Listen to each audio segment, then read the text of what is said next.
बंदी छोड़ सतगुरु रामपाल जी परमेश्वर जी की जय हो। सत्साई भाई और बहनों, पुस्तक धरती ऊपर स्वर्ग, इसके ऊपर वीडियो बनाने की श्रृंखला जारी है। इसी श्रृंखला में आज हमारा ये दूसरे नंबर का वीडियो है। भाई और बहनों, ये पुस्तक धरती ऊपर स्वर्ग, ये हमें अध्यात्म के साथ साथ सामाजिक जीवन में कैसे जीना है, कैसे रहना है, उसकी भी जानकारी देती है।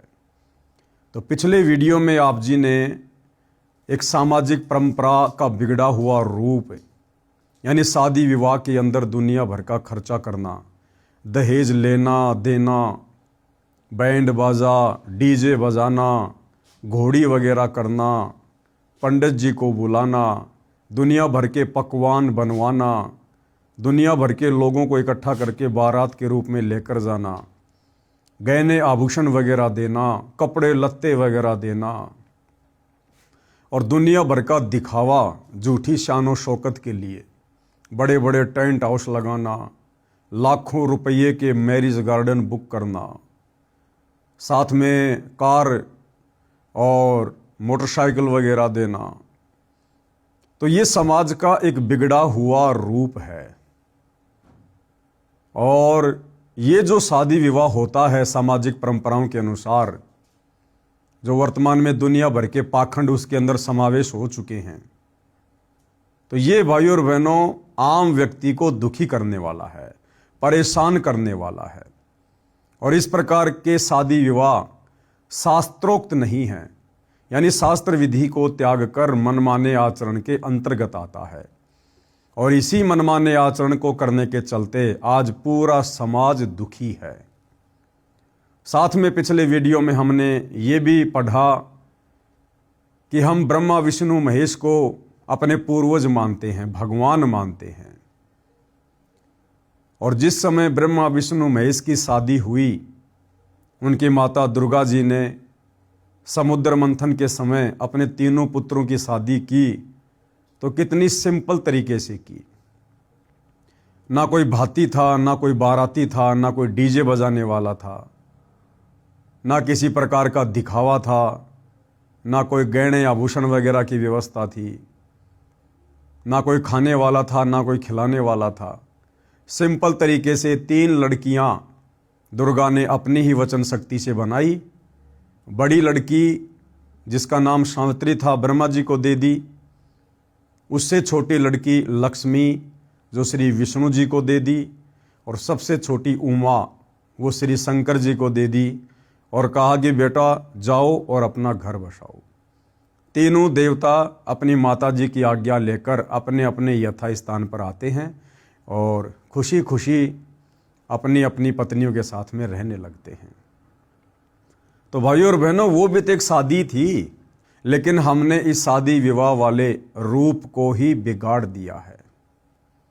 साथ में हमने ये भी पढ़ा कि सतगुरु रामपाल जी के भक्ति मार्ग में कैसे पुनः इस बिगड़े हुए शादी विवाह के रूप को संवारा जा रहा है, ठीक किया जा रहा है।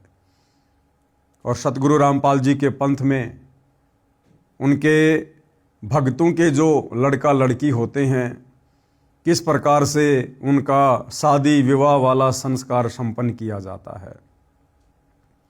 ना कोई दिखावा, ना कोई दहेज लेना ना देना।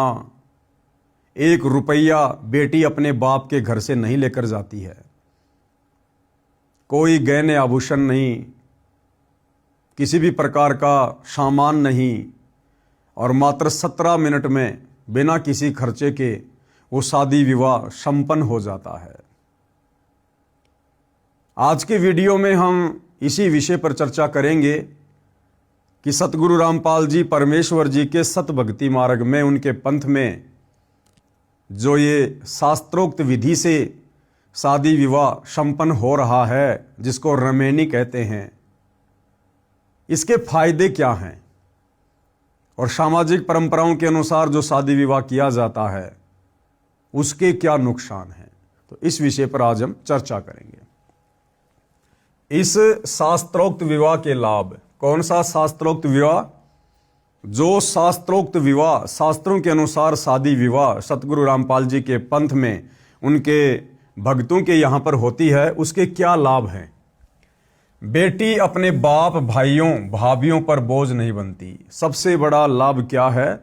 वो बहन, वो बेटी जो सतगुरु रामपाल जी की अनुयायी है, उनकी शिष्या है, उनके पंथ से जुड़ी हुई है, वो अपने बाप पर, अपने भाइयों पर, अपनी भाभियों पर, यानी उस परिवार पर किसी भी प्रकार का बोझ नहीं बनती है।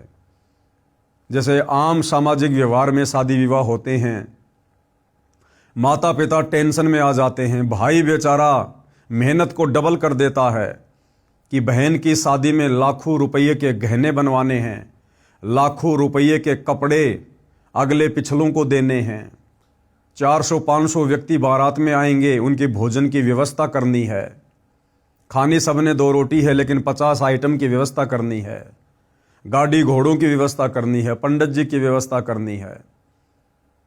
1 महीने पहले उस परिवार की चक्री बन जाती है और वो परिवार कई लाखों रुपया उस शास्त्र विरुद्ध शादी विवाह के ऊपर खर्च कर देता है। अर्थात वो बहन, वो बेटी जिसकी शादी हो रही है, वो अपने परिवार पर एक प्रकार से बोझ डाल देती है। लेकिन सतगुरु रामपाल जी के भक्ति मार्ग में ऐसा बिल्कुल भी नहीं है। उस बहन, उस बेटी के माता पिता का, उसके भाई का 1 रुपया भी खर्च नहीं होता है और सिंपल तरीके से मात्र 17 मिनट में शादी विवाह संपन्न हो जाता है। जिस जोड़े में जो कपड़े पहनकर उस बहन ने, उस बेटी ने मात्र 17 मिनट में अपनी रमेणी यानी शादी संपन्न की होती है, उसी कपड़े में वो अपने ससुराल चली जाती है, अगले भगत के घर चली जाती है और मुश्किल से अपनी 2-4 जोड़ी कपड़े की जो वो पहना करती थी वही साथ में लेकर जाती है। इसके अलावा ना कोई सिलाई मशीन, ना कोई बेड, ना कोई कूलर, ना कोई एसी, ना कोई गाड़ी, ना दुनिया भर के कपड़े, ना गहने, कुछ नहीं। और इस प्रकार से वो बहन, वो बेटी अपने परिवार के ऊपर बोझ नहीं बनती है। तो सबसे बड़ा फायदा सतगुरु रामपाल जी के भक्ति मार्ग में शास्त्रोक्त विवाह का ये है।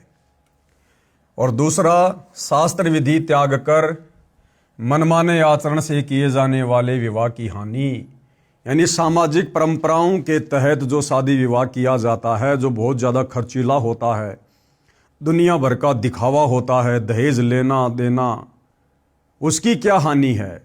तो सबसे बड़ी हानि वो बेटी, वो बहन अपने परिवार पर, अपने माता पिता पर एक प्रकार से बोझ बन जाती है। बोझ, बेटी माता पिता के लिए बोझ बन जाती है जो स्वयं गलत रीति रिवाजों से बनाई गई है। बेटी को गर्भ में ही मारने लग गए, ये गलत रीति रिवाजों की देन है। यानी बेटी को अपने ऊपर बोझ समझकर गर्भ में ही मारना शुरू कर दिया गया था। हालांकि वर्तमान में सरकार के प्रयासों से उसके ऊपर कुछ हद तक लगाम लगी है, लेकिन फिर भी चोरी छुपे इस काल के लोक में सारे काम होते हैं। तो बेटी को गर्भ में मरवा देना, इस गलत परंपरा शादी विवाह के तहत कि भैया बेटी बड़ी होगी, इसकी शादी के ऊपर बहुत लाखों रुपया खर्च करना पड़ेगा, तो कुछ निकम्मी आत्माएं जो माता पिता होते हैं वो इस प्रकार की सोच रखकर और बेटी को गर्भ में ही मरवा दिया करते हैं। तो ये जो बेटियों को गर्भ में मरवाना, ये भी इस गलत रीति रिवाज की देन है, इस खर्चीली शादी विवाह की देन है। विवाह में अनाप शनाप खर्च लोकलाज में करना पड़ता है। आध्यात्मिक ज्ञान की कमी के कारण भाई और बहनों इंसान लोकलाज में फंसी जाता है। सतगुरु रामपाल जी परमात्मा कहते हैं कि यदि आपने भक्ति सफल करनी है, मोक्ष प्राप्त करना है इस पंथ में आने के बाद, तो गुरुदेव कहते हैं लोक लाज ना कीजिए, निर्भय हो रहिए, और जो मन चावे राम को तो दाशा तन धरिए। सतगुरु रामपाल जी से उपदेश लेने के बाद, उनके भगत बनने के बाद हमने सामाजिक परंपराओं में घिसना और पिसना नहीं है। हमने सामाजिक परंपराओं के अकॉर्डिंग नहीं चलना, जो परंपराएं भक्ति मार्ग में बाधक होती हैं। समाज फिर चाहे कुछ भी कहे, कुछ भी ताने मारे, कितना ही व्यंग कसे, कैसी कैसी बातें कहे, हमने समाज की ओर से पीठ फेर लेनी है। और हमने केवल उतना ही करना है जितना हमारे पूज्य गुरुदेव भगवान ने आप और हमें भक्ति मार्ग पर बता दिया है, जो नियम और मर्यादाएं बता दी गई है। तब हमारी भक्ति सफल होगी। यदि भक्ति मार्ग पर हम समाज को देखकर, समाज की परंपराओं से डरकर अगर चलेंगे तो भाई और बहनों, हम कभी भी सफल नहीं हो पाएंगे। विवाह में अनाप शनाप खर्च लोकलाज में करना पड़ता है। जिनके पास माया है वे लोग समाज में बिगाड़ पैदा करते हैं। ये इस प्रकार की कुरीतियां, रीति रिवाज, गलत परंपराएं किन लोगों के द्वारा पैदा की गई है? जो लोग मायाधारी हैं। उस पैसे का दिखावा, अपनी झूठी शानो शौकत का दिखावा कि मैं कितना धनी आदमी हूं, मेरे पास कितना पैसा है, समाज में मेरा क्या रुतबा है, और जितना ज़्यादा पैसा मैं शादी विवाह पर, अन्य कार्यक्रमों पर खर्च करूंगा, दुनिया देखेगी, मेरी वाह वाही होगी। लोग कहेंगे वाह क्या दिल खोलकर पैसा खर्च किया है, बड़ा सेठ आदमी है, बड़ा दिलेर आदमी है। तो ये मायाधारी लोगों ने इन गलत परंपराओं को अपनी झूठी शानो शौकत के चक्कर में पैदा किया। और आज आम व्यक्ति बेचारा चक्की के दो पाटों के बीच में जिस प्रकार से गेहूं पिसता है, उस प्रकार से इन परंपराओं में पड़कर पिस रहा है। शादी विवाह संपन्न करना, जमीन बेचेगा, उधार पैसा लेगा, कर्जे पर पैसा लेगा, फिर सारी जिंदगी किस्तें भरता रहेगा, ब्याज भरता रहेगा, केवल इन गलत परंपराओं के कारण। तो आप और हमने यानी सतगुरु रामपाल जी के भक्तों ने इन तमाम प्रकार की गलत सामाजिक परंपराओं का बहिष्कार करना है। बहिष्कार करने का मतलब हमने कोई धरना प्रदर्शन नहीं करना। आप और हमने ये बात समझ में आने के बाद अपने बच्चों की शादी में 1 रुपया भी फालतू में वेस्टेज नहीं करना है। और हमारे रिश्तेदार, आड़ोस पड़ोस के लोग, गांव वाले जो इन गलत परंपराओं के तहत सामाजिक कार्यक्रम करते हैं, शादी विवाह करते हैं, बच्चों के जन्मदिन मनाते हैं, हमने उन पार्टियों में बिल्कुल भी शामिल नहीं होना है। बिल्कुल भी। जिन गलत परंपराओं को हम स्वयं नहीं कर रहे, उन गलत परंपराओं में हमने कहीं जाकर सहयोग भी नहीं देना, सहयोग भी नहीं करना। यदि हम व्यर्थ की शादी विवाह में जाते हैं, चाहे रिश्तेदारी में हो, चाहे अड़ोस पड़ोस में हो, हमारा वहां जाने मात्र से सहयोग माना जाता है। तो आप और हम सतगुरु रामपाल जी के भक्तों ने तो इन गलत परंपराओं में जाकर किसी भी प्रकार से कोई सहयोग नहीं करना है। करना तो बहुत दूर की बात है। बेटी के विवाह में दहेज रूप में सोफा सेट, कुर्सी, मेज, बर्तन, मोटरसाइकिल, महंगी महंगी कार देना, गाजे बाजे, डीजे बजवाना, नाचना, गंदे गंदे गाने चलाना, शराब आदि का सेवन करवाना, मोटी धनराशि दान में देना, जो व्यर्थ की बकवास है। अब ये तमाम प्रकार की जो ये कुरीतियां हैं भाई और बहनों, इनकी कोई आवश्यकता नहीं किसी भी प्रकार की। जब ब्रह्मा विष्णु महेश की शादी हुई, इनमें से एक भी गलत कुरीति वहां पर नहीं थी, एक भी कार्य इनमें से वहां पर नहीं हुआ। सिंपल तरीके से शादी हुई। तो आप और हमने भी अपने गुरुदेव के पद चिन्हों पर चलते हुए, उनके आदेश की पालना करते हुए, इन गलत परंपराओं में, कुरीतियों में किसी भी प्रकार का कोई भी सहयोग नहीं देना है। मोटी धनराशि दान में देना जो व्यर्थ की बकवास है। विवाह लड़का लड़की का होना है। जो उसमें नाचते गाते हैं, खुशी मनाते हैं, वे व्यर्थ के पापड़ बेलते हैं। उनको क्या मिलता है? अरे शादी लड़का लड़की की हो रही है और दुनिया भर के लोग जाकर शराब पीकर नाचते हैं, बकवाद करते हैं, भीड़ इकट्ठा कर रहे हैं। उनको क्या मिलेगा? अरे 2 टाइम की रोटी तो रोज अपने घर पर खाकर सोते हो। लेकिन ये मन की बकवाद है भाई और बहनों, मन की बकवाद। मन ने तो हमारे कर्म बिगड़वाने हैं। लेकिन अब पूज्य गुरुदेव भगवान की शरण में आने के बाद हमने मन को किसी भी प्रकार का मौका नहीं देना है और समाज के बिगड़े हुए स्वरूप को हमने पुनः सुधारने में अपने गुरुदेव का सहयोग देना है। एक हास्यपद उदाहरण गुरुदेव भगवान यहां दे रहे हैं। एक व्यक्ति कर्मचारी किराए के मकान में रहता था। उसका एक दोस्त भी उसी शहर में अन्य कॉलोनी में किराए पर रहता था। उस मकान मालिक के लड़के का विवाह हुआ तो किराएदार का जीवन न्योता दिया।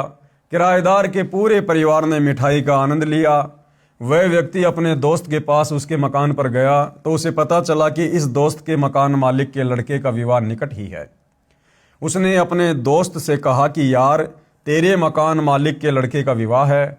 दोस्त पंजाबी भाषी था, बोला मैनू की, बोला मुझे क्या भाई, यानी विवाह मकान मालिक के लड़के का है, मेरे को क्या लेना देना, होता रहेगा।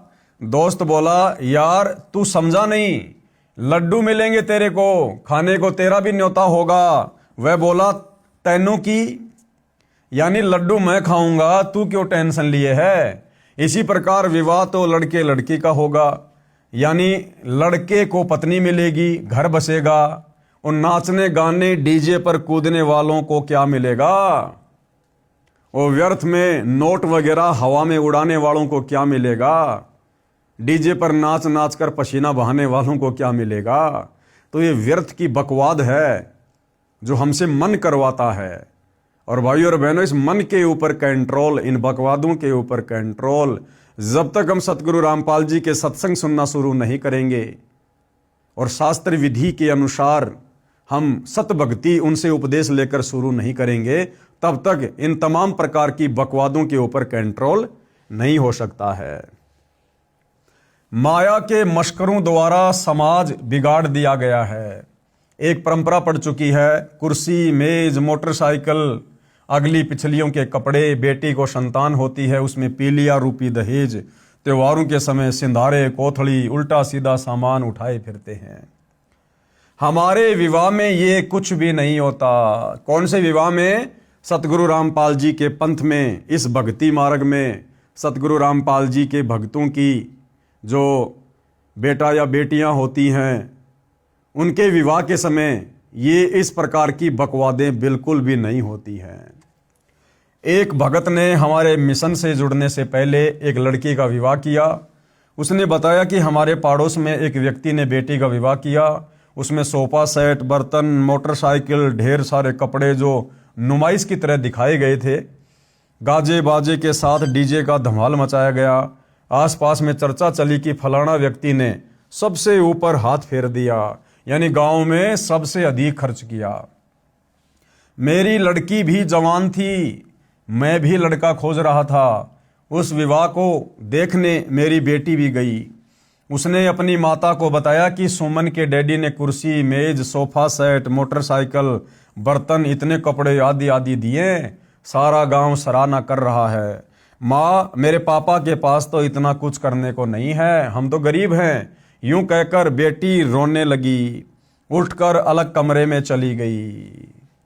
अब भाइयों और बहनों, वो माता पिता क्या करेंगे? अब अपनी बेटी का दिल रखने के लिए जो बेटी उस शादी विवाह में गई, उसने सब कुछ देखा, आकर अपनी माँ को बताया।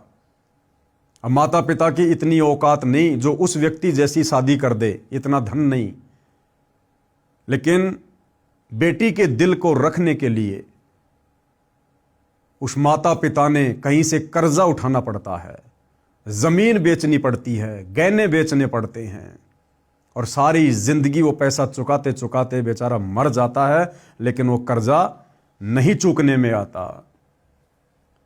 कई देर रोई, मां ने समझाया कि बेटी, किसी की रीस थोड़ी की जाती है, कि बेटी किसी की देखा देखी थोड़ी की जाती है। जिसके पास जैसा धन है, जिसकी जैसी वित्तीय स्थिति है, वो वैसा अपना खर्च कर रहा है। हमने किसी से कोई कंपटीशन नहीं करना। बेटी की माता ने मेरे को बताया कि बेटी सुमन का विवाह देखकर आई थी, ऐसे ऐसे बोली और रोने लग गई। मेरी आंखें भर आई, सारी रात नींद नहीं आई। विचार किया कि बेटी की आत्मा नहीं दुखने दूंगा, कुछ तो करूंगा। लड़की का रिश्ता पक्का हो गया। मैंने अपना 1.25 एकड़ खेत बेचा। उन मायाधारी मशकरों के द्वारा जो बकवाद समाज में झूठी शानो शौकत के चक्कर में शुरू की गई है, वो खर्चीली शादियां, आम व्यक्ति बेचारा किस प्रकार से पिस रहा है। मैंने अपना 1.25 एकड़ खेत बेचा, लोक लाज का निर्वाह करते हुए सोफा सेट, कुर्सी, मेज, मोटरसाइकिल, ढेर सारे कपड़े लाया। बेटी खुश हुई, विदा कर दी।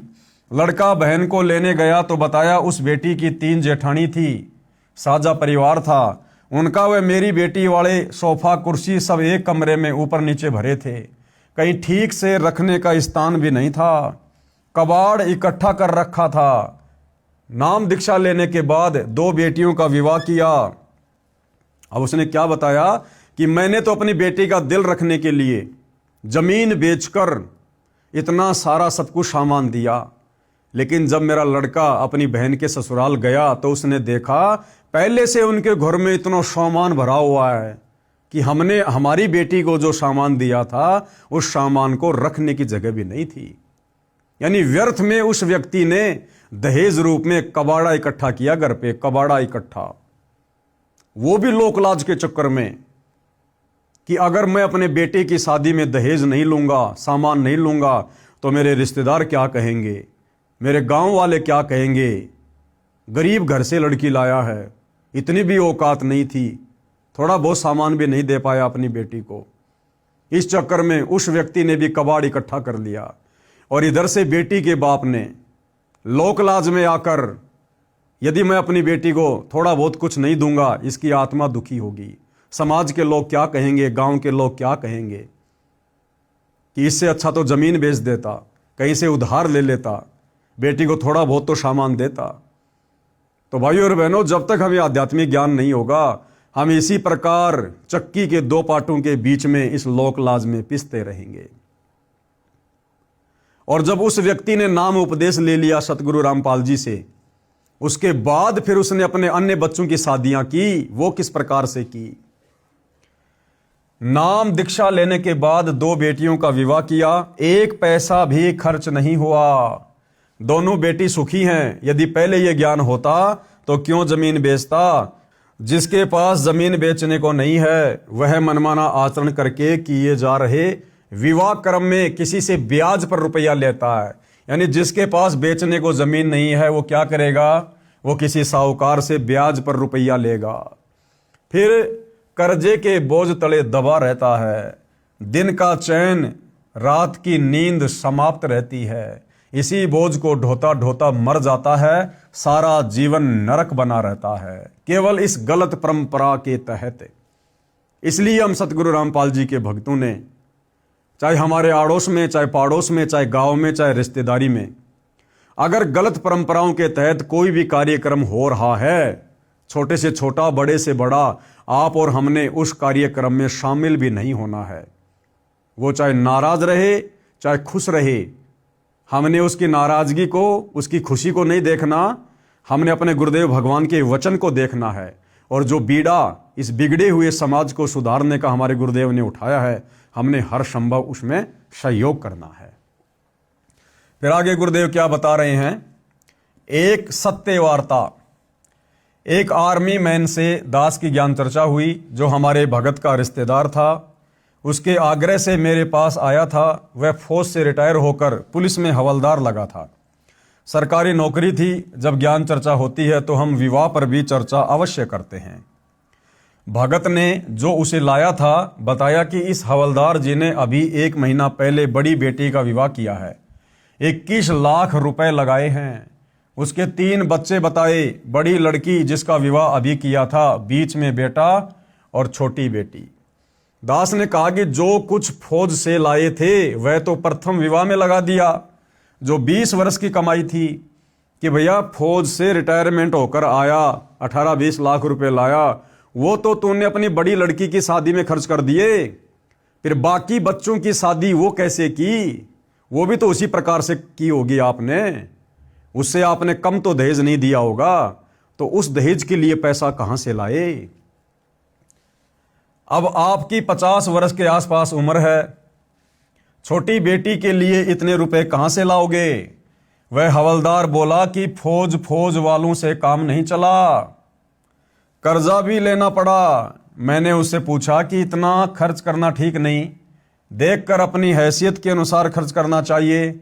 वह बोला कि लड़का यानी दामाद बैंक में नौकरी करता है, बेटी भी अच्छी पढ़ी लिखी है, बेटी तो सदा सुखी रहेगी, हमारी तो देखी जाएगी। यानी हम तो गधे बने रहेंगे, कोई टेंशन नहीं, बस हमारे बेटा बेटी सुखी रहें। मैंने कहा कि बेटी के कर्म में सुख है तो मिलेगा, और दुख है तो पैसे से सुख नहीं खरीदा जा सकता। क्या कह रहे हैं गुरुदेव? अगर उस बेटी के भाग्य में सुख है तो उसे मिलेगा ही मिलेगा, चाहे बाप किसी भी प्रकार से शादी करे, किसी भी परिवार में शादी करे। और यदि बेटी के कर्म में दुख लिखा हुआ है तो बाप के द्वारा दिया गया पैसा, प्लाट, गाड़ी, अनाप शनाप धन, ये कुछ भी काम नहीं करेगा। जैसे उसके कर्म में, उसके भाग्य में लिखा, उसे वही मिलेगा। वो पैसा वो लड़का शराब में बिगाड़ देगा, कोई फालतू का धंधा शुरू करके उसमें बर्बाद कर देगा। यानी भाइयों और बहनों, आप और हमें आध्यात्मिक ज्ञान नहीं है, हम सत्संग से नहीं जुड़े, और अगर सत्संग से भी जुड़े हैं तो नकलियों के पास, जिसकी वजह से हम धन से सुख खरीदने की सोच बैठे हैं। हम धन देकर अपने बेटा बेटी का भाग्य बदलने की सोच बैठे हैं। ऐसा हरगिज नहीं होता है। तो ये हमारी नालायकी और कर्महीनता होती है। दास ने एक उदाहरण सुनाया। हवलदार कुछ बोलता उससे पहले ही मैं शुरू हो गया। बताया कि मैं जेई जूनियर इंजीनियर की नौकरी सिंचाई विभाग में करता था। हमारा एक एमडी यानी आईएएस अधिकारी था, उसकी रिटायरमेंट निकट थी। उसने लड़की का विवाह किया। उसने सन 1988 में 3.5 लाख रुपए लगाए, जो वर्तमान के 1 करोड़ के समान थे। वह रिटायर हो गया। विवाह के 1 वर्ष बाद बेटी का तलाक हो गया। यानी जिस अधिकारी ने अपनी बेटी की शादी पर 1 करोड़ रुपए लगाए थे, कुछ दिनों बाद में उसकी बेटी का तलाक हो गया। वह अधिकारी टेंशन में रहने लगा। जो कमाया था लगा दिया, बेटी सुखी रहेगी ये सोचकर। न बेटी सुखी रही न स्वयं। भाई अगलों ने तलाक दे दिया तो बेटी भी दुखी, और अब वो अधिकारी भी टेंशन में आ गया कि जो पैसा मेरे पास में था, जो रिटायरमेंट के समय आया था, वो तो मैंने करोड़ों रुपया बेटी की शादी में लगा दिया। अब दोबारा बेटी की शादी कैसे करूंगा? अगर दोबारा शादी करूंगा तो पहले से कहीं ज्यादा खर्चा करना पड़ेगा। तो ये सोचकर वो भी टेंशन में, उसी चिंता में हार्ट अटैक यानी दिल का दौरा हो गया, मर गया साहब। हवलदार तैस में आकर बोला कि जो विवाह तुम करते हो उनका तलाक नहीं होता। हवलदार ने ये बातें सुनकर सतगुरु रामपाल जी से क्या कहा कि जो विवाह तुम करते हो ना 17 मिनट में अपने भक्तों के बच्चों का, तो क्या तुम्हारे बीच में कोई तलाक नहीं होता क्या? मैंने कहा बहुत कम होता है। यानी कुछ एक आत्माएं जो निकम्मी होती हैं, ज्ञान को अच्छे से समझ नहीं पाती हैं, केवल वही लोग इस प्रकार की घटिया हरकतें करते हैं। और अगर तलाक हो भी जाता है तो भगत ने तो 1 रुपया दिया नहीं, 1 रुपया लिया नहीं। और बेटी यदि भक्ति कर रही है तो उसको तो दोबारा से अपने घर की बहू बनाने के लिए, बेटी बनाने के लिए सैकड़ों भगत लाइन में खड़े होंगे, फ्री ऑफ कॉस्ट उसकी भक्ति के बदौलत। क्योंकि भक्ति करने वालों का सतगुरु भाग्य लिख देता है। मैंने कहा कि बहुत कम होता है। यदि तलाक हो भी गया तो हमारा कौन सा 21 लाख लगा है? 10 दिन बाद बेटी का फिर विवाह कर देंगे, चवन्नी लगनी नहीं। ये सुनकर उसका अफरासा उतर गया। बोला ये बात तो सही है, मानने की है। मानना कहाँ था? झूठी लोक दिखावा परंपरा के बोझ के नीचे निकलना आसान नहीं है। हमारा ज्ञान सुनकर विचार करके बात समझ में आती है। यानी बिना सतगुरु रामपाल जी के सत्संग सुने और बिना उनसे उपदेश लेकर भक्ति शुरू किए ये बातें समझ में नहीं आनी है। काल का प्रेशर नहीं उतरता है। 3 महीने बाद वह भगत आया जो उस फौजी साहब को लाया था। उसने बताया कि वह रिश्तेदार हवलदार हार्ट अटैक से मर गया। सुबह मरा पाया। मैंने कहा यह तो स्पष्ट दिखाई दे रहा था। अब भाइयों और बहनों, देखो सतगुरु रामपाल जी स्वयं पूर्ण ब्रह्म परमात्मा हैं, और जो भी घटना या जो भी लीला, जो भी बातें सतगुरु किसी को बताते हैं, समझाते हैं, उसका एक रीजन होता है, सामान्य नहीं होता है। सतगुरु रामपाल जी को पता था कि ये हवलदार इसी प्रकार से टेंशन में आकर मरेगा, लेकिन पिछले जन्म की कोई अच्छी आत्मा थी परमात्मा की।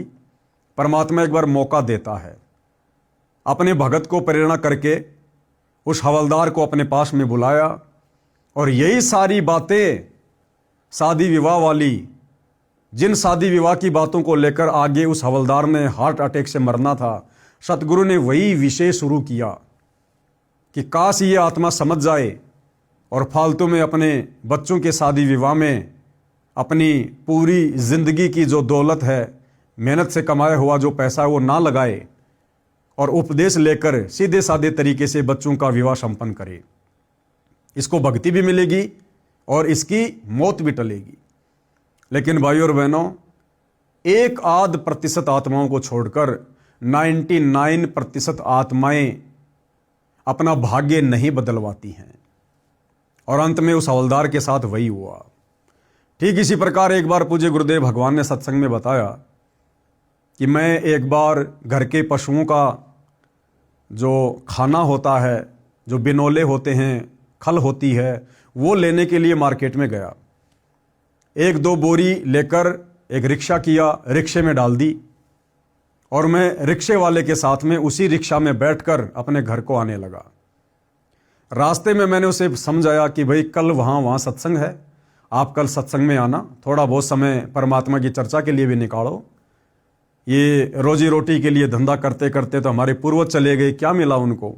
सारी जिंदगी हम भी इसी प्रकार से लगे रहेंगे और एक दिन ऐसे समाप्त हो जाएंगे। मनुष्य जन्म हमें भक्ति के लिए मिला है, परमात्मा की चर्चा के लिए मिला है। तो कल सत्संग है, आप जी सत्संग में ज़रूर आना। और गुरुदेव ने उसको एड्रेस भी दिया। लेकिन भाइयों और बहनों, उस व्यक्ति ने कहा कि महाराज जी, सत्संग में कुछ भी लेना देना नहीं है, ये तो फालतू की बकवादे हैं। जो लोग फ्री हैं, ठाले बैठे हैं ना, ये तो उन लोगों के काम है, कमाएंगे नहीं तो परिवार कैसे चलेगा। यानी उस रिक्शे वाले ने गुरुदेव की बातों का विरोध किया। फिर आगे गुरुदेव भगवान ने कहा कि भाई गाड़ी रोक दे, क्योंकि वहां से गुरुदेव ने अपना स्कूटर लेना था। तो गुरुदेव ने कहा कि आप जाओ, मैंने आपको एड्रेस दे दिया है, आप जाकर घर पर ये सामान उतार दो। गुरुदेव अपना स्कूटर लेकर दूसरे रास्ते निकल पड़े। अब क्या होता है भाइयों और बहनों, वो व्यक्ति जो रिक्शा में वो सामान लेकर जा रहा था, वो गलती से दूसरी गली में चला गया। वो गली सकड़ी थी और रिक्शा का एक पहिया, एक टायर उस नाली में नीचे उतर गया, जिसके चलते रिक्शा का बैलेंस बिगड़ गया और वो पलटी खा गई। पलटी खाते ही वो जो बोरी थी पशु के आहार की, वो उस रिक्शा वाले के पैर के ऊपर आ गिरी और गिरते ही पैर टूट गया।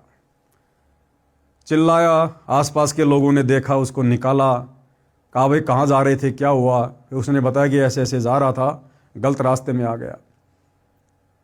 तो उन लोगों ने फिर गुरुदेव भगवान को सूचित किया।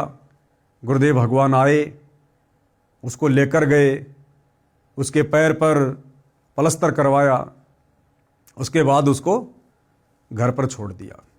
विचार करने की बात है भाइयों और बहनों।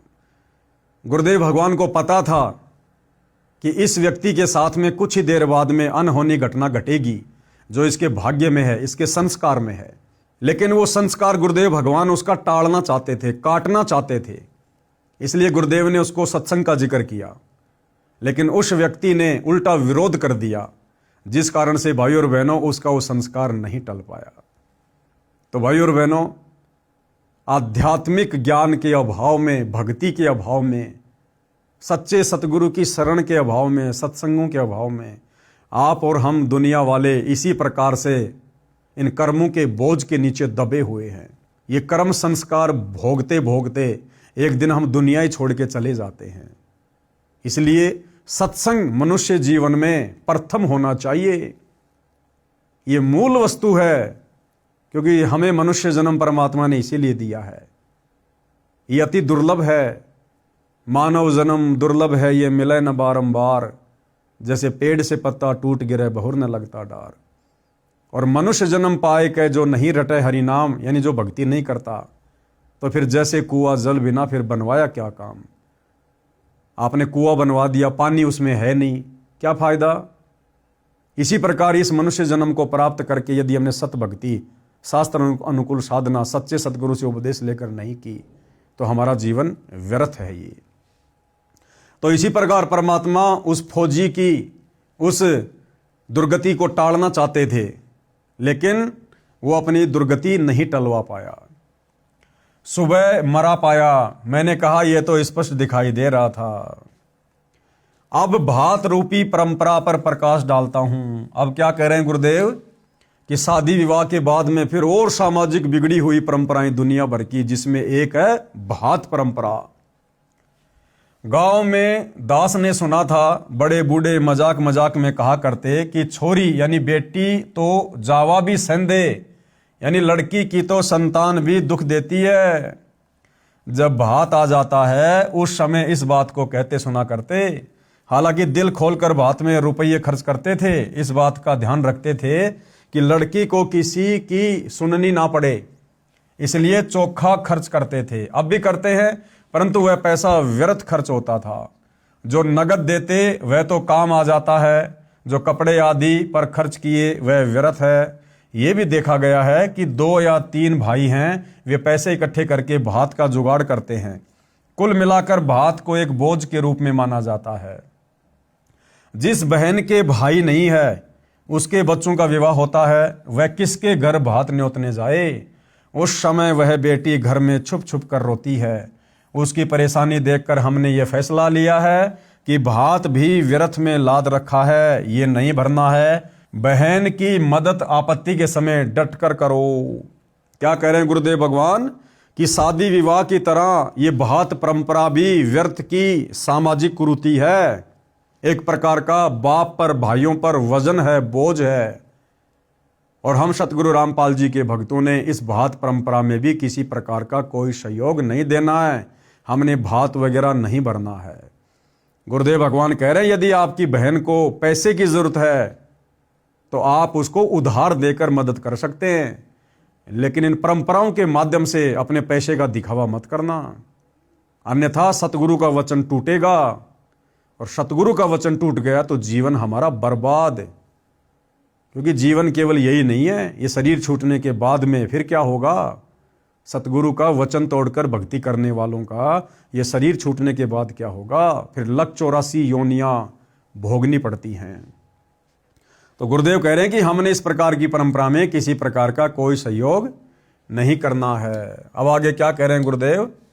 सुनते हैं कि उसके भाइयों ने 21,000 रुपये का भात भरा है, एक के भाइयों ने 51,000 रुपये का भात भरा है। किसी गरीब की बेटी के भाई 1100 रुपये भी नहीं दे पाते। उस बहन की नज़र झुकी रहती है, बेटी का निर्वाह अपने काम कमाई से होगा। भात या दहेज से सारे जीवन का काम नहीं चलेगा। आती जाती औरतें पता नहीं क्या क्या कहती हैं, वह बेटी अंदर ही अंदर बहुत दुखी रहती है। इसलिए इस परंपरा को विराम देना है, खत्म करना है हम लोगों ने। बेटी को सुखी करना है, बेटी किसी की मोहताज आश्रित ना रहे, उसको ज्ञान के आधार से मजबूत बनाया जाए, जैसा दास कर रहा है।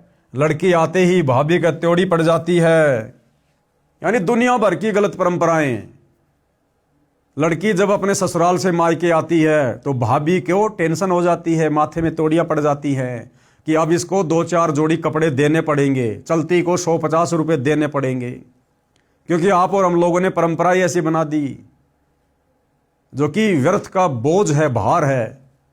तो हम सतगुरु रामपाल जी के भक्तों ने इस प्रकार की परंपराओं में किसी प्रकार का कोई सहयोग नहीं देना है।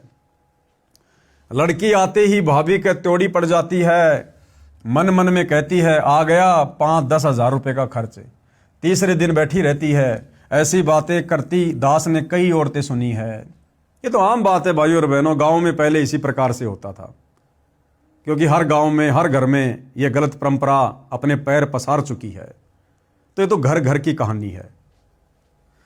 जब छोटा था, अब हमारी बेटी बहन अपने माता पिता भाई भाभी से मिलने आती हैं तो सम्मान के साथ पूरे ठटोरे से आती हैं, अपनेपन के भाव से आती हैं। जैसे मेहमान आता है, 2 रोटी का खर्च रहता है, यदि माता पिता भाई भाभी पैसे या कपड़ा देना चाहें तो हाथ जोड़ लेती है। सतगुरु रामपाल जी के भक्ति मार्ग में जब ये बहन या बेटी अपने पीहर जाती है तो पीहर वालों को किसी प्रकार की कोई टेंशन नहीं होती है। उनको पता है कि ये सतगुरु रामपाल जी की भगत है, ये हमारे घर की रोटी के अलावा 1 रुपया भी नहीं लेगी। हराम समझती है, हराम। 1 जोड़ी कपड़ा भी माता पिता से नहीं लेगी, 1 रुपया भी अपने भाई या भाभी से नहीं लेगी। सामान लेना तो बहुत दूर की बात है, जैसी आई थी वैसी ही वापस 2-4 दिन बाद में चली जाती है। तो ना तो भाई भाभी को कोई टेंशन, ना माता पिता को कोई टेंशन, और वो बहन भी खुशी खुशी जाती है, खुशी खुशी आराम से आती है। कहती है हमने लिया मान लिया, यानी आप लोगों ने देने का जो मन कर लिया ना, बस समझो हमने ले लिया, बाकी लेते हम कुछ नहीं। हमारे गुरुजी का आदेश नहीं है। आपने पाल पोस कर इतनी बड़ी की, पढ़ाई लिखाई में कोई कसर नहीं छोड़ी। अब उन बहन बेटियों के आने का भाभी भी इंतजार करती है, फोन करके भी लाडों में उलावने देती है। इसी क्यों भूल गई, आ जाया कर, हम भी कुछ लागे हैं तेरे। इस बात से बेटी का सिर ऊंचा होता है तथा सम्मान बढ़ता है। बेटी अपने भाई भतीजों के प्रति विशेष लगाव रखती है, अपनी आत्मा मानती है। इस लेन देन के व्यर्थ के दिखावे ने पवित्र रिश्तों में विष घोल रखा है। इससे कुछ सहारा बेटी को नहीं मिलता, अपनी कमाई से पूरा पड़ता है, यानी निर्वाह चलता है। अब जो पैसा टका बहन बेटी को दिया जाता है शादी के समय या बाद में आती है जाती है उस समय, भाई और बहनों, उससे बहन बेटी का पूरा जीवन का खर्चा नहीं चल सकता। और वैसे भी वो बेटी बाप से ले लेके उसकी कर्जदार बनेगी। अगले जन्म में उसके घर की भैंस बनकर, गाय बनकर या खेत में बैल बनकर वो चुकाना पड़ेगा, उस दामाद ने भी और उस बेटी ने भी। तो ऐसी व्यर्थ की परंपराओं में जिन भक्तों को ज्ञान होता है वो नहीं पढ़ते हैं। अपनी कमाई से पूरा पड़ता है, यानी निर्वाह चलता है। हम परमात्मा कबीर जी की शरण में हैं, हमारी बेटियां बेटे भी परमात्मा की शरण में हैं, भक्ति सेवा दान करते हैं, परमात्मा हर प्रकार से बरकत देता है। यदि किसी से ले लिया तो अगले जन्म में देना होगा। इसलिए हमारी बेटियां इस विश्वास पर डटी हैं, 1 रुपया भी नहीं लेती हैं। एक बेटी ने क्या बताया, क्या बता रहे हैं गुरुदेव? एक बेटी ने बताया, मैं जब नाम दीक्षा से पहले अपने घर जाती थी तो चलते समय भाई 100-200 रुपए देता था, मैं लेती थी। भाभी का स्वभाव अच्छा नहीं था, वह बाद में भाई के साथ झगड़ा किया करती थी। मेरी माताजी बताती थी, परंतु लालच नहीं छूटता था। पैसे लेती थी, सोचती थी कि जलती रहेगी जलने वाली। सब भाभी एक जैसी नहीं होती, कई तो अपनी नंदों को माँ से भी अधिक प्यार देती है, वे अच्छे खानदान की बेटी हैं। मेरी ननद आती थी, मेरा पति भी बहन को रुपये देता था, दुख तो मुझे भी होता था। कह देती थी कि हाथ बोझकर काम किया करो, इतना इतना रुपया दिया करें, घर भी तो देखना चाहिए। जब से नाम दीक्षा ली है काल का जाल ठीक से समझ लिया, अब इस नरक को नहीं ढोएंगे, यानी व्यर्थ का लेना देना बिल्कुल भी नहीं करेंगे। ना अपनी ननद को देंगे और ना पीहर से आते समय किसी से यानी अपनी भाभी से कोई 1 रुपया लेंगे। नाम दीक्षा के बाद जब मैं अपनी माँ के घर गई और चलने लगी तो भाई 500 रुपये का नोट देने लगा। मैंने हाथ भी नहीं किया।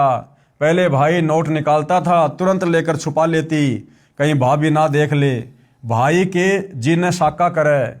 जब मैंने कहा भाई ना बहुत ले लिया, अब नहीं लेना है, भाई ने सोचा पैसा कम मानकर बहन नाराज हो गई।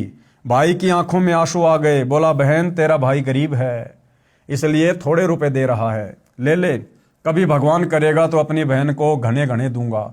मैंने कहा भाई मैंने नाम दीक्षा ली है गुरुजी सतगुरु रामपाल जी से, उनके ज्ञान को समझा है। उनकी शर्तें हैं कि कोई बहन अपने भाई या माता पिता से शादी के बाद रुपए कपड़े नहीं लेगी। परमात्मा पर भरोसा करो। एक बहन ने सत्संग में बताया कि मैं घर गई तो चलते समय मेरी माँ ने 5000 रुपये मेरी जेब में डाले और बता दिया इतने रुपए हैं। मैं लालच में आ गई, ले आई। तीसरे दिन भैंस का बच्चा काटड़ा मर गया, यानी सतगुरु की मर्यादा टूट गई। और मर्यादा टूटी तो तुरंत काल का अटैक हो गया और माता से जो 5000 रुपये लेकर आई थी उससे डबल नुकसान घर में हो गया। भैंस 12 किलो दूध देती थी, 1,22,000 रुपए की लाए थे, दूध देना बंद कर दिया, उसको 50,000 रुपए में बेचना पड़ा। मेरे दिमाग में तुरंत गलती याद आ गई। अपनी गलती बताकर गुरुजी के आदेश से नाम शुद्ध करवाया। उसके बाद मायके के रुपये कपड़ा लेना विष के समान समझ लिया और घनी हानि हो गई। भाई का नुकसान किया, चोरी का भाव बना और भाव खराब हुआ। उस बहन की बात मुझे खटक रही थी, इसलिए अपने भाई से 1 भी रुपया नहीं लिया।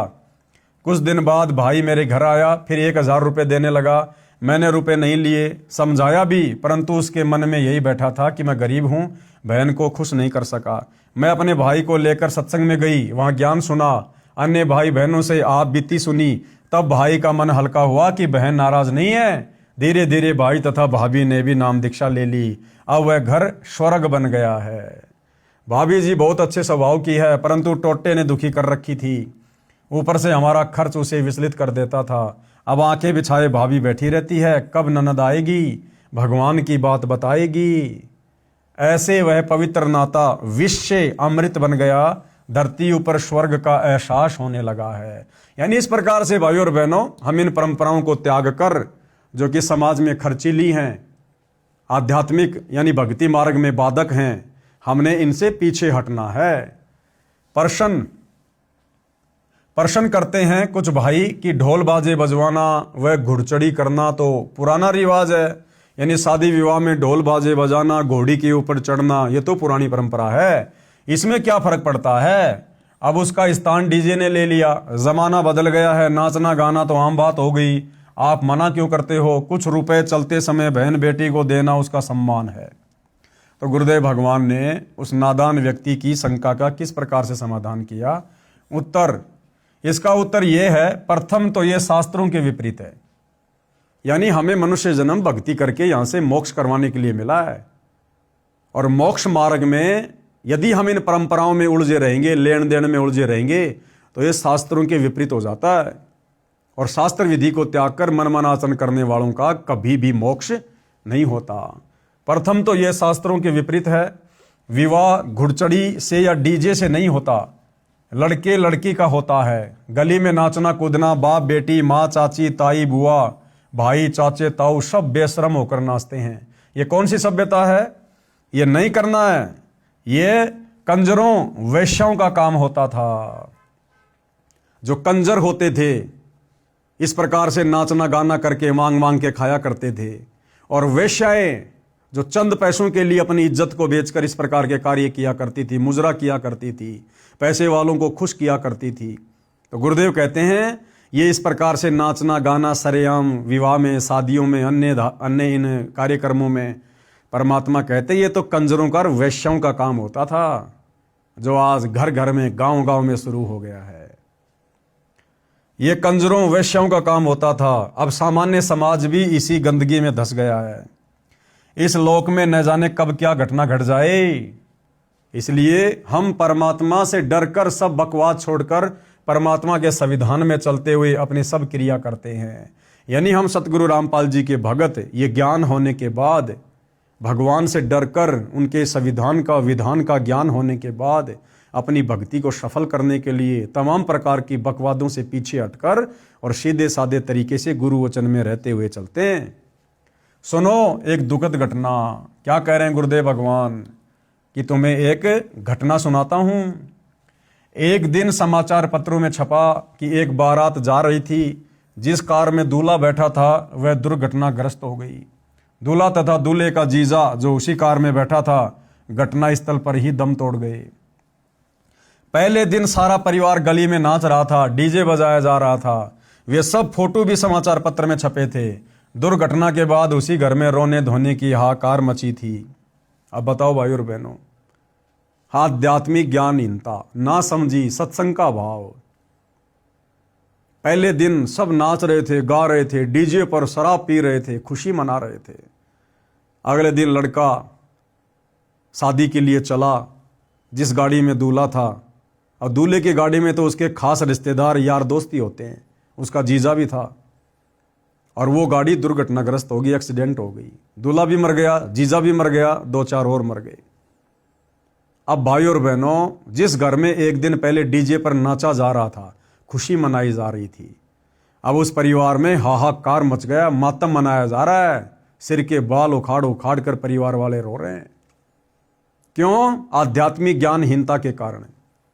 शास्त्र विधि को त्याग कर मनमाने तरीके से सामाजिक संस्कार करने के चलते। इसलिए भाई और बहनों, हमने इन बकवादों में बिल्कुल भी पैर नहीं फंसाना है। दुर्घटना के बाद उसी घर में रोने धोने की हाहाकार मची थी। माता बहन सिर के बाल फाड़ फाड़ कर रो रही थी, पिता भाई चाची ताई सब रो रहे थे, टक्कर मार रहे थे। अब बज गया डीजे।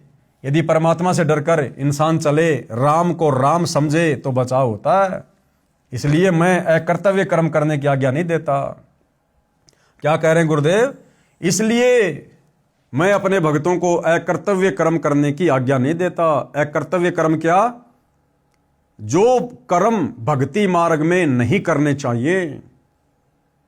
ये नाचना गाना, डीजे, घुड़चड़ी, बारात वगैरह, दुनिया भर का दिखावा, लेना देना, सतगुरु रामपाल जी अपने भक्तों को इस प्रकार व्यर्थ की परंपराओं में फंसने का, करने का आदेश बिल्कुल भी नहीं देते हैं और ना ही भगत ने करना चाहिए।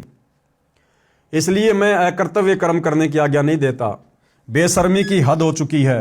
बहन बेटी को चलते समय कुछ रुपए देना एक रिवाज है जो समाप्त करना है।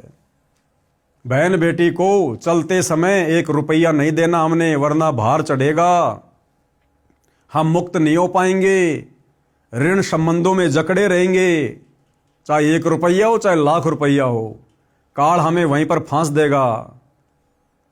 इसलिए ना तो उपदेश प्राप्त बहन बेटी ने अपनी ननद को 1 रुपया देना है और ना मायके से आते समय अपने माता पिता भाई भाभी से 1 रुपया लेना है, अन्यथा सतगुरु की मर्यादा टूटेगी।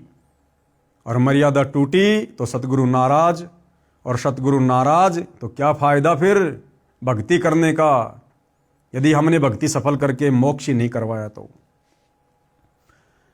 बहन बेटी को चलते समय कुछ रुपए देना एक रिवाज है जो समाप्त करना है। साथ में लड़का यदि अपने ससुराल जाता है तो जवारी के तौर पर सास ससुर या घर के अन्य सदस्य उसको पैसे देते हैं। तो यदि आप भगत हैं, अपने ससुराल जा रहे हैं, किसी का 1 रुपया आपने चलते समय जवारी के रूप में नहीं लेना है। बहन बेटी को भिखारी नहीं समझना है, उस बहन बेटी को बेटे के समान समझना है। धरती ऊपर स्वर्ग तभी बनेगा जब हम अपनी इंसानियत को पुनः संभालेंगे। अगला प्रश्न क्या है? क्या आप अंतरजातीय व अंतरधर्म विवाह के पक्ष में है? यानी सवालकर्ता सतगुरु रामपाल जी से कह रहा है, क्या आप अंतरजातीय विवाह और अंतरधर्म के माध्यम से जो शादी विवाह किया जाता है, क्या आप उसके पक्ष में हैं? यानी एक जाति वाला दूसरी जाति के लड़के या लड़के से विवाह कर सकता है, एक धर्म वाला दूसरे धर्म की लड़की या लड़के से विवाह कर सकता है? क्या आपके पंथ में इस प्रकार की आज्ञा है? तो गुरुदेव क्या कह रहे हैं? हमारे मिशन में जाति धर्म की कोई बाधा नहीं है। हम अंतरजातीय तथा अंतरधर्म के विवाह के पक्ष में हैं। यानी जाति और धर्म हम इंसानों के बनाए हुए हैं, परमात्मा के बनाए हुए नहीं हैं। परमात्मा ने तो सबको इंसान बनाया, स्त्री या पुरुष। ये जाति और धर्म तो हमारे धर्मगुरुओं ने ज्ञानहीनता में आकर बना दी। इसलिए सतगुरु रामपाल जी के भक्ति मार्ग में कोई धर्म की बाध्यता नहीं है, कोई जाति की बाध्यता नहीं है। लड़का लड़की संस्कारी होने चाहिए, एक दूसरे को पसंद होने चाहिए और आपस में शादी विवाह की सहमति होनी चाहिए। फिर जाति और धर्म का कोई लेना देना नहीं है। हम निम्न नियमों का पालन करते हैं। यानी सतगुरु रामपाल जी के पंथ में उपदेश लेने के बाद में क्या क्या नियम है, क्या क्या मर्यादा है जिनका हमने पालन करना होता है, विशेषकर शादी विवाह के समय। यानी बच्चों का शादी विवाह वाला संस्कार जोड़ते समय भगत भाई बहन किन किन बातों का विशेष तौर पर ध्यान रखते हैं? अपने गोत्र में और अपने गांव में व आसपास के गांव गवांडों में माता पिता के गोत्र में विवाह के पक्ष में नहीं है। यानी भगत अपने ही गोत्र में विवाह नहीं कर सकते। अपने ही गांव की लड़की के साथ में, वो किसी भी जाति की हो, किसी भी धर्म की हो, शादी नहीं करनी है। क्यों? क्योंकि इससे फिर आपसी झगड़े बढ़ जाते हैं। गांव की गांव में भक्तों ने शादी विवाह बिल्कुल भी नहीं करना है और अपने ही गोत्र में बिल्कुल भी विवाह नहीं करना है। ये सख्त निषेध है। मुसलमान अपने नियम अनुसार कर सकते हैं, लेकिन जो व्यक्ति मुसलमान धर्म को फॉलो करते हैं और सतगुरु रामपाल जी के भगत हैं, यहाँ लिखा जा रहा है कि वो कर सकते हैं। लेकिन भाई और बहनों, देखो नियम तो सबके लिए है। अब मुसलमान ने यदि सतगुरु रामपाल जी से उपदेश ले लिया है तो अब उसका समाज मुसलमान समाज नहीं है। अब वो मुसलमान नहीं रहा, उसका धर्म मुसलमान नहीं है। सतगुरु रामपाल जी का नारा है, जीव हमारी जाति है, मानव धर्म हमारा, हिंदू मुस्लिम सिख ईसाई धर्म नहीं कोई न्यारा। अब उस मुसलमान भगत ने भी अपनी परंपराओं को, उन क्रियाओं को जो सदियों से चली आ रही है, उसको चेंज करना है। और गुरुदेव भगवान के जो नियम हैं संगत के ऊपर, उन्हीं नियमों में रहकर हमने बच्चों के शादी विवाह वाले संस्कार को पूरा करना है। लेकिन यहां पर परमात्मा जो ये थोड़ी बहुत जो ढील दे रहे हैं, ये उन भक्तों के लिए है जो अभी अच्छे से इस ज्ञान को नहीं समझ पा रहे, जो समाज की परंपराओं में बुरी तरह से फंसे हुए हैं, अचानक से निकल नहीं पा रहे। ये उनके लिए हल्का सा यहां पर ये गैप है।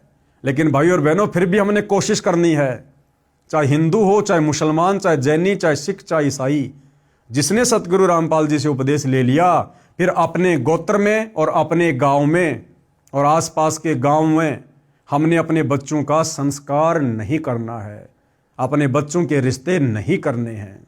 फिर हमें विश्वास होना चाहिए अपने गुरुदेव भगवान पर। इस प्रकार से फिर हमने डरना नहीं चाहिए लोकलाज में आकर कि मेरे बच्चों की ऐसे तो शादी नहीं हो पाएगी। अरे गुरुदेव कहते हैं, अगर उन बच्चों के संस्कार में शादी विवाह है तो रोक कौन देगा? और यदि नहीं है तो तुम्हारा सतगुरु इतना समर्थ है, अपनी लेखनी से तुम्हारे बच्चों के शादी विवाह के हर प्रकार के नए लेख लिख देगा, नए संस्कार लिख देगा।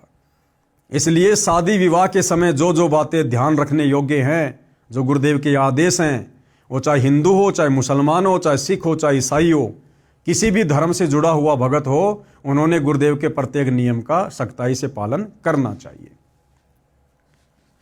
यदि अंतरधर्म विवाह मुसलमान हिंदुओं में करते हैं तो उसके लिए गोत्र को छोड़कर अन्य उपरोक्त सब नियम लागू रहेंगे। यदि हिंदू भी किसी मुसलमान लड़की से विवाह करेगा, उसके लिए भी गोत्र को छोड़कर अन्य उपरोक्त नियम लागू होंगे। इसी प्रकार सिख, ईसाई या अन्य के लिए नियम रहेंगे, यानी गांव गवांड पड़ोसी गांव में विवाह नहीं कर सकते। यानी हिंदू भगत अगर मुसलमान भगत के घर पर शादी करना चाहता है तो गोत्र की तो कोई आंट है ही नहीं उनमें, लेकिन उसी गांव में और आसपास के गांव में आपस में उन हिंदू मुसलमान भक्तों ने भी अपने बच्चों की शादी वादी नहीं करनी है। आगे गुरुदेव भगवान किसी के प्रश्न का जवाब दे रहे हैं। प्रश्न, क्या आप प्रेम विवाह लव मैरिज के पक्ष में हैं? तो गुरुदेव क्या कह रहे हैं? हाँ, परंतु निम्न शर्तों के साथ में, कि हम लव मैरिज के पक्ष में हैं, लेकिन उसकी भी कुछ मर्यादा है, कुछ नियम हैं। उपरोक्त प्रतिबंधित बिंदुओं को ध्यान में रखकर माता पिता की सहमति के साथ प्रेम विवाह कर सकते हैं। मान लीजिए लड़का लड़की आपस में अपनी बातचीत शुरू कर देते हैं शादी विवाह की, तो गुरुदेव भगवान कह रहे हैं कि उन दोनों ने अपने अपने माता पिता को सूचित करना पड़ेगा। और यदि उनके माता पिता उस शादी विवाह के पक्ष में हैं, समर्थन में हैं, तो फिर लव मैरिज करने में किसी प्रकार की कोई दिक्कत नहीं है। लेकिन भाई और बहनों, सतगुरु रामपाल जी से उपदेश लेने के बाद जो भाई बहन अनमैरिड हैं, उन्होंने इस प्रकार की गलती नहीं करनी चाहिए। ये लव मैरिज अपनी तरफ से रिश्ते बनाना, ये नहीं करना चाहिए, इससे बचना चाहिए। जो हमारे संस्कार में परमात्मा ने लिखा हुआ है, वो यदि हमारे माता पिता के माध्यम से, हमारे भगत भाई बहनों के माध्यम से यदि संस्कार पूरा होता है, तो वो सबके हित में होता है। इसलिए सतगुरु रामपाल जी के पंथ से जुड़े युवा लड़कों ने, युवा लड़कियों ने इस बात का विशेष तौर पर ध्यान रखना चाहिए। अपनी मर्जी से उन्होंने इस प्रकार से रिश्ते नहीं जोड़ने चाहिए। ये भी एक प्रकार से मर्यादा खंडित करने में आता है, मर्यादा खंडित करने में। आगे सवाल किया है, आप सब त्योहार मनाने से रोकते हो, त्योहार तो खुशी का प्रतीक माना जाता है, इसमें क्या दोष है? तो गुरुदेव भगवान क्या जवाब दे रहे हैं? त्योहार का अर्थ है किसी विशेष दिन को जो अपने धर्म की गरिमा से जुड़ा होता है, उस दिन कुछ अलग से खाना पीना करना, उस घटना की चर्चा करना जिस उपलक्ष्य में त्योहार मनाया जाता है। सब त्योहार किसी धार्मिक कथा से संबंध रखते हैं। उदाहरण के लिए दीपावली यानी दिवाली का त्योहार, इस दिन की गरिमा है कि इस दिन भगवान श्री रामचंद्र जी अपनी पत्नी सीता के साथ 14 वर्ष का वनवास काटकर रावण को मारकर सीता को उसकी कैद से छुटवाकर अयोध्या लौटे थे। उस खुशी में दिवाली का त्योहार मनाया जाता है। घर में कई कई दीपक जलाए जाते हैं। प्रारंभ में गाय या भैंस के घी के दीपक जलाए जाते थे, फिर सरसों के तेल के दीपक लगाए जाने लगे, फिर मोमबत्ती ने स्थान ले लिया, अब बिजली के छोटे छोटे बल्ब दीपक के स्थान पर लगाए जाते हैं। एक दिन ये सब कर दिया, फिर न सीता याद आती है न श्री राम। क्या आपको याद है, क्या कह रहे हैं गुरुदेव भगवान, क्या आपको याद है जो तुम दीपावली मना रहे हो और जिस धार्मिक कथा यानी त्रेता युग में रामचंद्र जी से संबंधित जो कथा है उसके आधार से जो तुम दिवाली मना रहे हो, क्या तुम्हें और भी कुछ बातों का पता है? सीता जी को 2 साल के बाद एक धोबी के व्यंग के कारण घर से निकाल दिया गया था। उस समय वह गर्भवती थी। ऋषि वाल्मीकि के आश्रम में आजीवन कष्ट सहा। 2 पुत्र साथ में थे, एक का नाम लव, दूसरे का नाम कुश, जो ऋषि के आशीर्वाद से कुशा से बना था। कुशा यानी दूब, घास का तिनका, जो ऋषि वाल्मीकि जी ने अपनी वचन शक्ति से बनाया था। कुछ था, विचार किया जाए, जिसकी पत्नी को निकाल दिया गया हो, बच्चों का वह पत्नी का पता नहीं कैसे कष्ट का जीवन जी रहे होंगे। क्या वह व्यक्ति चाहे राजा भी क्यों ना हो सुखी रहेगा? शौपन में भी सुखी नहीं रह सकता। शर्म के मारे बोलता नहीं है। राजा रामचंद्र जी ने अश्वमेघ यज्ञ करना था, परंपरावश घोड़ा छोड़ा गया। उस पर लिखा था कि जिसको अयोध्या के राजा रामचंद्र की पराधीनता स्वीकार नहीं है वह घोड़ा पकड़ ले और युद्ध के लिए तैयार रहे। उस समय लव तथा कुश जवान थे। दोनों ने ऋषि वाल्मीकि से धनुर्विद्या सीखी थी। जब उन्होंने घोड़े के गले में लटक रही चिट्ठी पैम्पलेट पढ़ी, घोड़ा पकड़ लिया और धनुष श्री रामचंद्र जी की ओर तान दिया। युद्ध शुरू हुआ। श्री रामचंद्र जी उन बालकों को पराजित नहीं कर सके, उल्टा बालक श्री रामचंद्र जी की जान लेने वाले थे। सीता जी की दृष्टि पड़ी, दौड़कर बच्चों के पास गई, बताया ये तुम्हारे पिता हैं। रामचंद्र जी ने भी सीता को पहचान लिया।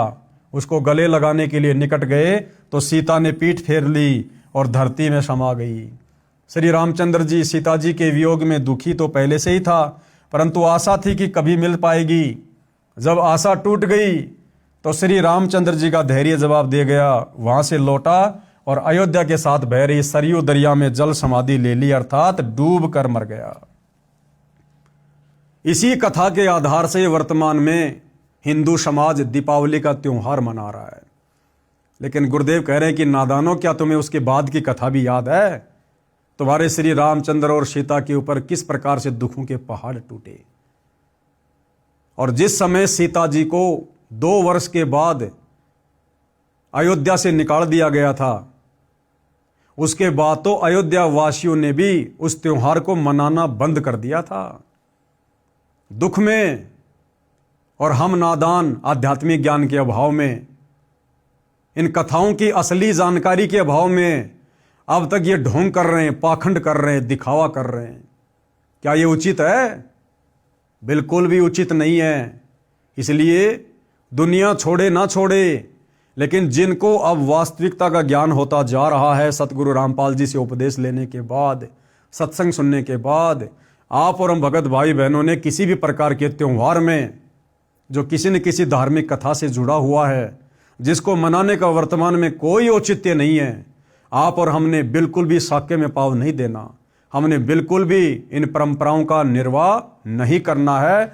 उल्टा हमने समाज को समझाना है। रिश्तेदारी में जाएं तो हम उनको समझाएं, मानते तो ठीक है, लेकिन हमने किसी प्रकार का कोई भी सहयोग नहीं करना है। आगे किसी ने सवाल किया, आप आलोचना कर रहे हो, आपके पास क्या प्रमाण है कि श्री रामचंद्र जी सीता के वियोग में दुखी रहा करते थे? तो गुरुदेव भगवान क्या जवाब दे रहे हैं? उत्तर, रामायण ग्रंथ में प्रमाण है। प्रतिवर्ष रामलीला करते समय दिखाया जाता है कि जब सीता जी को रावण राक्षस अपहरण करके ले गया तो श्री रामचंद्र जी डकरा डकरा कर रोते थे, हाय सीता, हाय सीता। पेड़ों से लिपटकर, पशुओं से लिपटकर पूछते थे कि तुमने मेरी जान को देखा क्या, मेरी सीता को देखा क्या? आप बताओ, क्या रामचंद्र जी सीता को मजबूरी में निकालकर मनी मन में नहीं रोए होंगे कि जो श्री रामचंद्र जी जब रावण सीता का अपहरण करके ले गया, उसके वियोग में किस प्रकार से बच्चों की तरह बिलक बिलक कर रो रहा था? दुख में पेड़ों से लिपटकर, पशुओं से लिपटकर पूछ रहा था, क्या तुमने मेरी सीता को देखा? क्या वही श्री रामचंद्र जब उन्होंने एक धोबी के व्यंग कसने से लोकलाज में आकर अपनी गर्भवती पत्नी सीता को अयोध्या से जंगल में निकाल दिया, क्या वो श्री रामचंद्र अपनी पत्नी के वियोग में मन ही मन में रोया नहीं होगा, दुखी नहीं हुआ होगा? और आज तुम खुशी मना रहे हो, उस दिन लड्डू जलेबी बर्फियां खा रहे हो, दुनिया भर की आतिशबाजी करके, पटाखे फोड़ के पोल्यूशन फैला रहे हो। क्या तुम्हारे से कभी भी श्री रामचंद्र जी प्रसन्न होंगे? कभी नहीं हो सकते। क्या रामचंद्र जी दयाहीन थे या फिर पत्थर दिल हो गए थे? क्या उनके मन में कल्पना नहीं होती होगी कि अकेली गर्भवती औरत कैसे जी रही होगी? यदि इतनी भी दया न हो तो वह इंसान भी अच्छा नहीं होता। इसलिए इससे सिद्ध है कि श्री रामचंद्र जी महाकष्ट में जीवन जीते थे। अयोध्यावासी दीप जलाकर, मिठाई आदि खाकर उस दिन श्री रामचंद्र जी की छाती फूका करते। यानी अयोध्या वासियों ने भी 2 साल के बाद में अपने भगवान श्री रामचंद्र जी को, अपने राजा रामचंद्र जी को इतना दुखी देखकर उन्होंने भी उसके बाद कभी वो दीपावली नहीं मनाई, उस दिन को उन्होंने नहीं मनाया। और आप और हम उस व्यर्थ की परंपरा को, कुरीति को, जिसका वर्तमान समय में कोई औचित्य नहीं है, हम वर्तमान तक वो सांप वाली लकीर पीट रहे हैं। अर्थात सतगुरु रामपाल जी के भक्तों ने ये होली, दिवाली, किसी भी प्रकार का त्योहार जो किसी न किसी धार्मिक कथा से जुड़ा हुआ है, जिसका वर्तमान में मनाने का कोई औचित्य नहीं बनता, आप और हमने मनाना तो दूर, सहयोग भी नहीं करना है। विचार करो, जिस रामचंद्र जी व सीता जी के आने की खुशी में दीपावली का त्योहार मनाना शुरू किया, जब सीता अयोध्या से चली गई, श्री रामचंद्र जी ने आत्महत्या सीता के वियोग में की, यानी जल समाधि ले ली। अब क्यों मना रहे हो खुशी? क्या श्री रामचंद्र जी व सीता जी के दुखों से आप दुखी नहीं हो? हम उन दोनों के वनवास व रावण के साथ हुए युद्ध में कष्ट तथा दोनों के अयोध्या आने की खुशी प्लस दोनों को आजीवन दुखी रहने के इतिहास को ध्यान में रखकर सारा वर्ष उनको याद रखते हैं। उस दृष्टिकोण से दीपावली का त्योहार किसी विशेष दिन नहीं मनाते। संतों के घर सदा दिवाली होती है। यानी जो व्यक्ति मनुष्य जन्म प्राप्त करके पूर्ण संत से उपदेश लेकर भक्ति शुरू कर देता है, उसके घर में तो रोजाना ही दीपावली बनती है, रोजाना दीपावली। सतगुरु रामपाल जी के उपदेशी भक्तों के घरों में प्रति वर्ष 24 घंटे अखंड दीपक जलता है, देसी घी का। तुम्हारी तरह पोल्यूशन नहीं फैलाते, आतिशबाजी नहीं करते, पटाखे नहीं जलाते। संतों के घरों में तो प्रति वर्ष ही दीपावली मनती है, यानी खुशी का माहौल रहता है।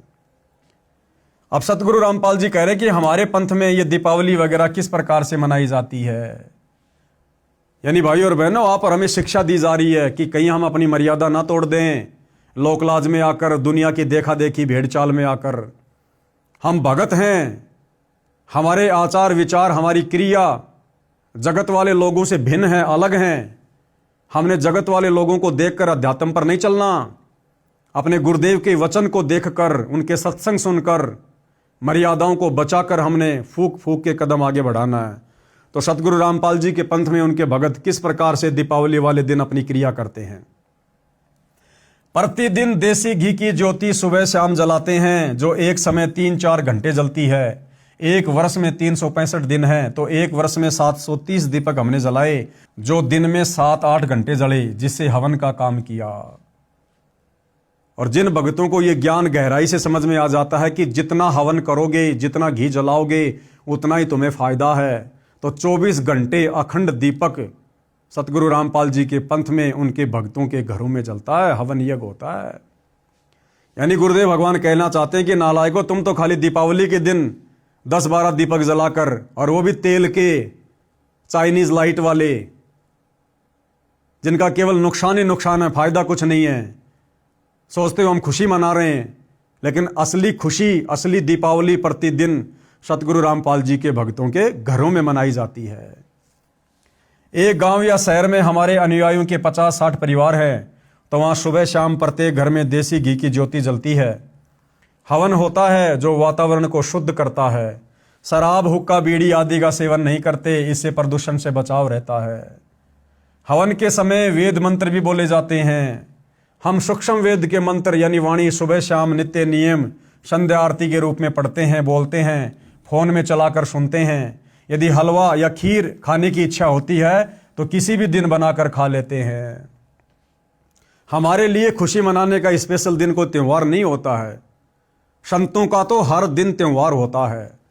यदि हमने हलवा खीर आदि बनाकर खानी है, किसी भी दिन बनाकर खा सकते हैं अपने गुरुदेव भगवान को भोग लगाकर। और अब तो सतगुरु रामपाल जी की वास्तविक परमात्मा वाली स्थिति भक्तों को समझ में आने के बाद साध संगति से जुड़े हुए उनके सत्सेवक बच्चे प्रतिदिन सुबह और शाम 2 समय भंडारे के साथ में हलवा बनाकर अपने गुरुदेव भगवान को विधि विधान अनुसार भोग लगाते हैं।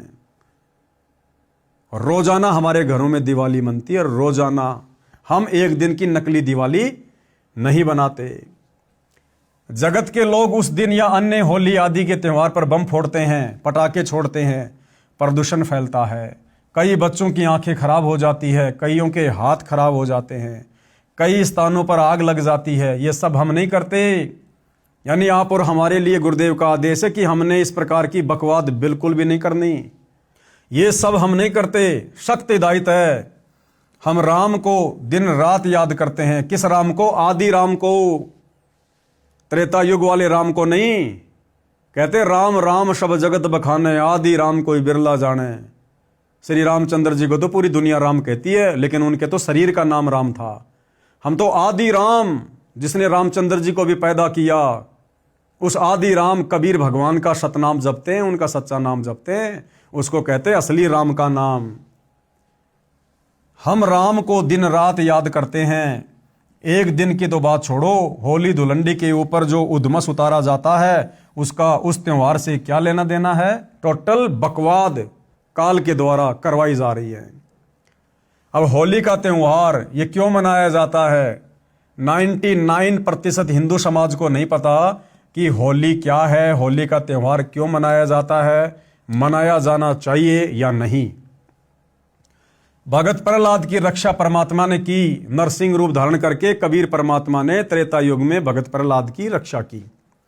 भगत प्रहलाद के पिता हिरण्यकशिपु ने चिता की तरह लकड़ियों का ऊंचा ढेर लगवाकर प्रहलाद भगत को जिंदा जलाने की योजना बनाई।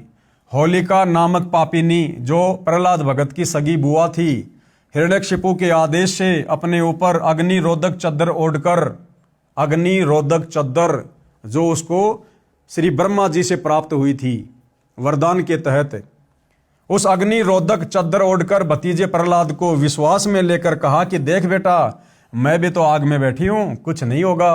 गोडों में भगत प्रहलाद को बिठा लिया और अग्नि जला दी गई। परमात्मा ने आंधी चला दी। वह अग्नि रक्षक चद्दर होलिका से उतरकर प्रहलाद भगत पर उड़ा दी। आग भड़क उठी, होलिका जल मरी। प्रहलाद सुरक्षित परमात्मा ने रखा। इस खुशी का प्रतीक है होली का त्योहार। और आम सांसारिक लोग क्या करते हैं? इस कथा का ज्ञान ना होने के कारण आम सांसारिक लोग होली के दिन क्या करते हैं? जगत क्या करता है? इस दिन लट्ठम लट्ठा दारू पीकर लड़ाई झगड़े, एक दूसरे में रंग वगैरह फेंकना, कीचड़ वगैरह फेंकना, अभद्र हरकतें करना। औरतें कोड़े पुरुषों को मारती है, पुरुष हट जा करके बचाव करते रहते हैं। इधर से उधर पोड़ पाटे दौड़ते रहते हैं, एक दूसरे पर रंग डालते हैं, कीमती कपड़ों का नाश कर देते हैं। इसका परमात्मा से क्या लेना देना? क्या भगत प्रहलाद ने इस प्रकार की बकवाद कभी की जो आप लोगों ने उस भगत के नाम की आड़ में वर्तमान में शुरू कर रखी है? जिसने भगत की रक्षा की, कुछ कहते हैं कि हम रंग नहीं डालते, गुलाल का प्रयोग करते हैं। तो गुरुदेव कह रहे हैं विचार करो, बंदर सा मुंह बनाकर एक दूसरे को परेशान करते हो, क्या गुलाल लगाने को आप परमात्मा की आरती मानते हो? दिवाली का त्योहार त्रेता युग के अंत में हुई रावण वध व सीता समेत अयोध्या रामचंद्र की वापसी के बाद मनाया जाने लगा। उससे पहले क्या त्योहार मनाते थे? केवल धार्मिक यज्ञ का अनुष्ठान करते थे। दूसरी बात, श्री रामचंद्र जी के अयोध्या से रावण को मारकर सीता को लाने के बाद जो ये दीपावली वाली परंपरा चली है, क्या उससे पहले के व्यक्ति, त्रेता युग पूरा बीत गया था, सतयुग के व्यक्ति क्या कभी इस प्रकार का त्यौहार मनाया करते थे? वे केवल वैदिक विधि अनुसार सत भक्ति किया करते थे, हवन किया करते थे, इस प्रकार की बकवादें नहीं किया करते थे। अतः वर्तमान में भी इस प्रकार की बकवादों का कोई औचित्य नहीं है। ये बकवादें हम तब तक कर रहे जब तक हम सच्चे सतगुरु रामपाल जी की शरण में नहीं हैं। जब तक हमें उनके प्रवचन सुनने को नहीं मिलेंगे, सत्संग सुनने को नहीं मिलेंगे, तब तक ही हम इस प्रकार की बकवादें कर रहे हैं।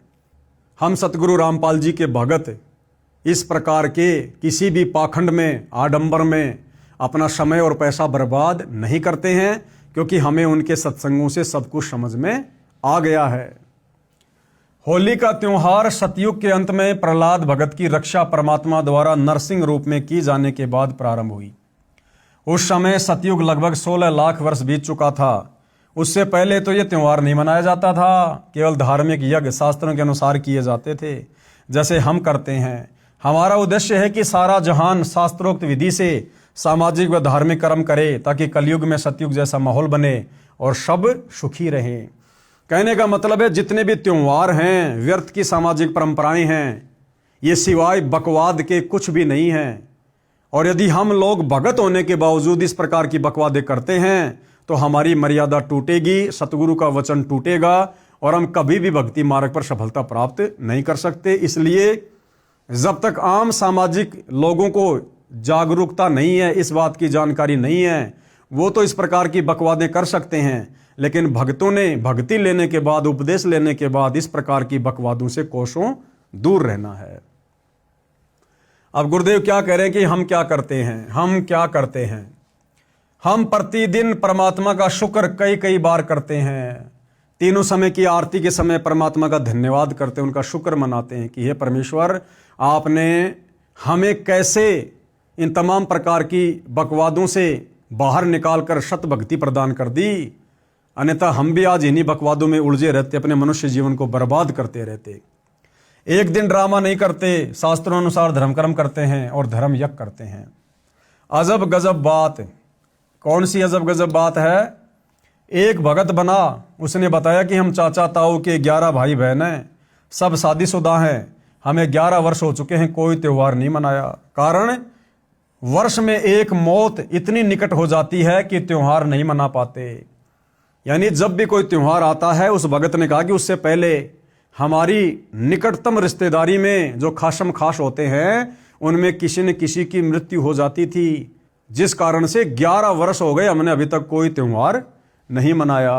विचार करें, जिनके मृत्यु हो जाती है वे रोते हैं, गांव के लोग मस्ती मनाते रहते हैं, फिर उनकी बारी आती है, वे मुंह लटका कर रोते रहते हैं, अन्य त्योहार का ड्रामा कर रहे होते हैं।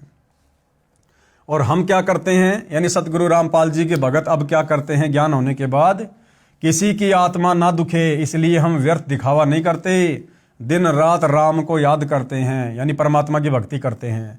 हम धार्मिक अनुष्ठानों को त्योहार रूप में मनाते हैं, वहाँ कोई गाना बजाना नहीं करते, केवल सत्संग करके, पाठ करके परमात्मा का गुणगान करते हैं, धर्म यज्ञ करते हैं। उस समय हलवा, खीर, लड्डू, जलेबी आदि बनाते खाते हैं, ऐसे त्योहार मनाते हैं। तो सतगुरु रामपाल जी के भक्ति मार्ग में उनके भक्तों के द्वारा किस प्रकार से त्योहार मनाए जाते हैं, क्या उसकी विधि है, क्या उसकी प्रोसीजर है, ये सारी बातें आज आपको इस वीडियो के माध्यम से सुनने और जानने को मिली।